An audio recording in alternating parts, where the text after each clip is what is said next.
Hey all, welcome back to Ultimate GK Blasters, your go-to channel for fascinating historical insights. Today we delve into the stirring story of the Salt March in India. In the heart of the Indian subcontinent, the year was 1930. A pivotal moment was about to unfold, led by none other than Mahatma Gandhi. This period saw the birth of the Salt March, also renowned as the Dandi March. This was not a march of aggression, but one of non-violent protest, a testament to Gandhi's philosophy of peace and resistance. The British salt law had imposed a heavy tax on Indian salt production, additionally barring Indians from collecting or selling salt. This law was not only unjust, but also struck at the very livelihood of countless Indians. Gandhi's march was a peaceful challenge to this oppressive regulation, a spark that ignited the flame of resistance against the British rule. So the Salt March wasn't just about salt, but a peaceful rebellion against unjust laws. Let's delve deeper. Now, the Salt March was a daunting journey of approximately 240 miles. Gandhi, aged 61, led this march on foot. Imagine the determination. On the 12th of March 1930, this incredible journey began from a peaceful place known as Sabarmati Ashram. Gandhi wasn't alone. He was accompanied by 78 dedicated volunteers, each sharing his vision of a sovereign nation. As the days rolled on, the group trudged through the scorching heat, resting in villages at night. They walked for 24 relentless days, their spirits unbroken, their resolve unwavering. The journey was more than just a physical test.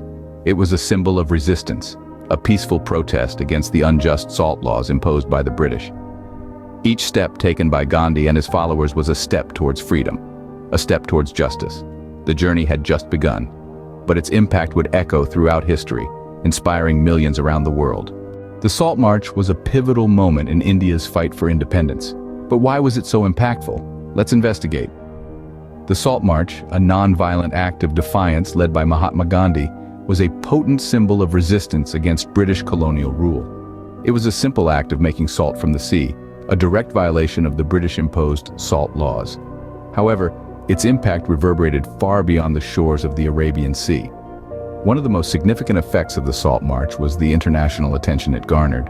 News of this peaceful march spanning over 200 miles spread across the globe.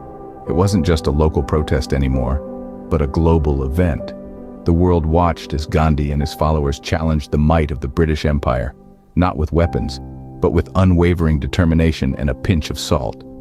This worldwide attention eventually led to negotiations between Gandhi and the Viceroy Lord Irwin, a first in the history of British rule in India.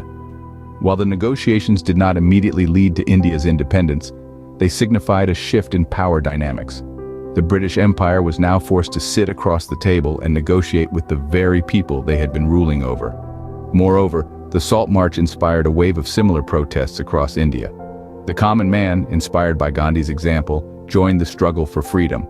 The British responded with a harsh crackdown, arresting thousands of peaceful protesters.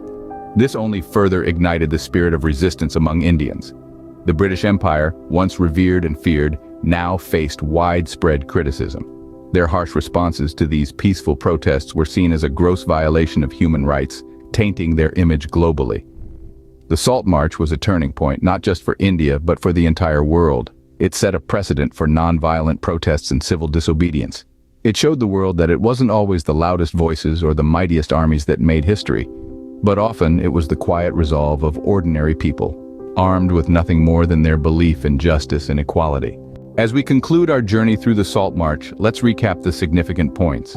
In 1930, Mahatma Gandhi led a non-violent protest against the British monopoly on salt.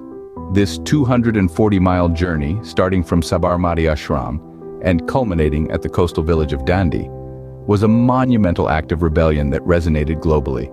The march was more than just a protest against taxation. It was a symbol of the struggle for Indian independence, embodying the spirit of civil disobedience. The march's resilience and peaceful determination shocked the world, shaking the foundations of the British Empire and inspiring freedom movements worldwide.